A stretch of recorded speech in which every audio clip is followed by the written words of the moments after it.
कपड़े धोने वाली बहू। शादी के पहले से ही विभा को कपड़े धोने का बड़ा शौक था। कभी नल के नीचे तो कभी तालाब के पास। अरे मेरी नीली वाली लुंगी नहीं दिख रही है। विभा की अम्मा कहाँ रखी है लुंगी? अरे वो तो विभा ने परसों ही धोकर रखी थी आपकी अलमारी में, देखो वहीं होगी। वो ना मैंने आज धो दी, मुझे लगा कि गंदी हो गई होगी। अरे कैसे गंदी हो गई थी? उसे तो मैंने पहना भी नहीं। हे भगवान, इस लड़की के कपड़े धोने की आदत से परेशान हो गया हूँ मैं। जितना तो घर में राशन नहीं आता उससे कहीं ज्यादा डिटर्जेंट पाउडर का खर्चा है। इसकी शादी करवा दो, शादी जाए अपने घर में ही करे काम, फिर चाहे घर के कपड़े धोने हो या पूरे गाँव के। हाँ ठीक बोल रही हूँ, देखता हूँ मैं कोई लड़का। वो दिन भी आ जाता है जब विभा को देखने लड़के वाले आ जाते हैं। लड़की मुझे अच्छी लगी। होने वाली सास कहती है, बेटी अगर कुछ पूछना है तो पूछ लो।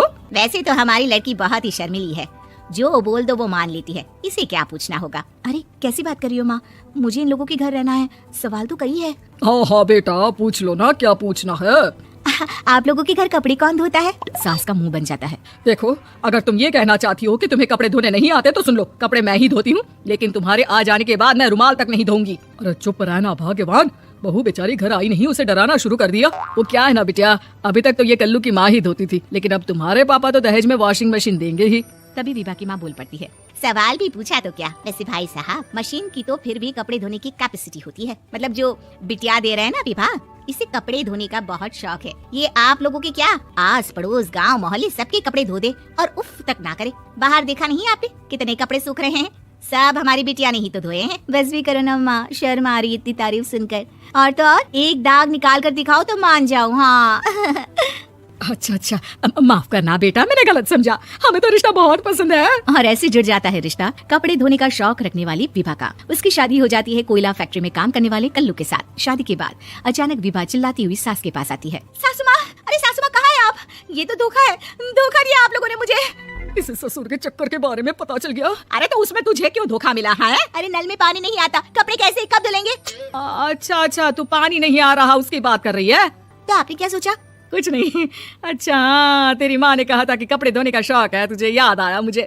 शौक शौक बोलकर कपड़े धोने वाले मेरे जुनून को कम ना आके सासू माँ, कपड़ा धोना मेरा गुरूर है। तभी पति भी वहाँ आ जाता है। अभी अभी मैंने इसे सनी देओल की फिल्म दिखाई है, उसी के डायलॉग मार रही है माँ। अच्छा सुन, साफ साफ बता रही हूँ, पानी सुबह 4 से 6 और शाम को 10 से 12 आता है, समझी? विभा टाइमिंग सुनकर हैरान हो जाती है। ये क्या भूतों का मोहल्ला है? सुबह 4 बजे उठकर कौन कपड़े धोता है? 4 बजे टंकी में पानी जाता है, फिर सारा दिन धोना ना, किसने मना किया? अरे कैसी बात कर रही है? 200 लीटर की टंकी में कितने कपड़े धो लूंगी मैं? सुबह ही उठ जाऊंगी मैं। अब क्या था, विभा सुबह 4 से लेकर रात के 12 बजे तक कपड़े ही धोती रहती। एक रोज सास पड़ोस से निकलकर कहीं जा रही होती है कि साथ वाली कहती है, हाँ कल्लू की माँ, जरा ये बताओ कि 2 साड़ी है, 2 ब्लाउज और एक पेटीकोट और एक नाड़ी वाला लंबा कच्छा। हाँ तो? अरे तो क्या, कितना लोगी धुलाई ये बताओ। धोबन दिख रहे हैं हम क्या? हमारे पति सरकारी नौकरी से अभी अभी रिटायर हुए हैं और बेटा सुपरवाइजर है कोयला फैक्ट्री में। धोबन समझ रखा है हमें? हाय रे कल्लू की अम्मा, माफ कर दो, वो तो मोहल्ले में यही सब बता रहे थे कि तुमने बहू को कपड़ा धुलवाने के काम में लगा दिया है। सास को पड़ोसन की बात सुनकर गुस्सा आ जाता है। वो घर पहुंचती है जहाँ घर के बाहर ही इतने सारे कपड़े सूख रहे होते हैं जितने कि किसी धोबन के घर पर। अरे ओ कल्लू की दुल्हन, बाहर निकल। माँ जी यहीं आ जाओ, बाथरूम में चादर धो रहे हैं हम। अरे अभी हम धोते हैं, तुमको बाहर निकलो। ये आस पड़ोस वाले बोल रहे हैं कि हम बहू से कपड़े धुलवा कर उसे कपड़ा धोने वाली बना दिए हैं। अरे छोड़ो ना माँ जी, किन लोगों की बातों में आती हो? आस पास के लोगों का तो काम ही होता है कि वो किसी तरह सास बहू को लड़ा दे। बहू सारे घर के कपड़े धोती है, ये क्या कम है? बोलिए। सास को भी लग जाता है कि वो बहू का ये सनकीपन नहीं छुड़वा सकती, इससे अच्छा है कि खुद ही चुप हो जाए। एक रोज सास और बहू मंदिर जाते हैं जहाँ सास की साड़ी वहाँ खड़ी भीख मांगने वाली से मिलती है। माँ जी क्या बात है, आपकी साड़ी उस भिखारन से कितनी मिल रही है ना? हाँ हाँ देखो तो, दोनों की साड़ी मिल रही है। क्या बात है कल्लू की अम्मा, तुम खुद को तो अफसर की बीवी बताती हो और ऐसी सिंपल सी प्लेन साड़ी पहनकर घूमती हो। सिंपल और प्लेन नहीं है ये साड़ी। तो क्या सोने के धागे से फूल बने हैं? कुछ भी सासू माँ, कुछ भी। हाँ बने थे इस साड़ी में सोने के धागे से फूल। मेरे पति लेकर आए थे मद्रास से स्पेशली मेरे लिए 10,000 की। ताहे भाई साहब इस भिखारन के लिए भी सेम टू सेम साड़ी लेकर आए होंगे 10,000 की। सास उस वक्त कुछ नहीं कहती, लेकिन बहू के साथ घर आती है और अलमारी से एल्बम निकाल कर लाती है। ये साड़ी देख रही है, ये वही साड़ी है जिसे मैंने अभी पहना था। इस साड़ी में ये जो चमकदार फूल दिख रहे हैं ना, ये सोने के धागों से काढ़े गए हैं। लेकिन तू लोकल वॉशिंग मशीन ब्रश से घिस घिस कर सारे फूलों को निकाल कर साड़ी प्लेन कर दी।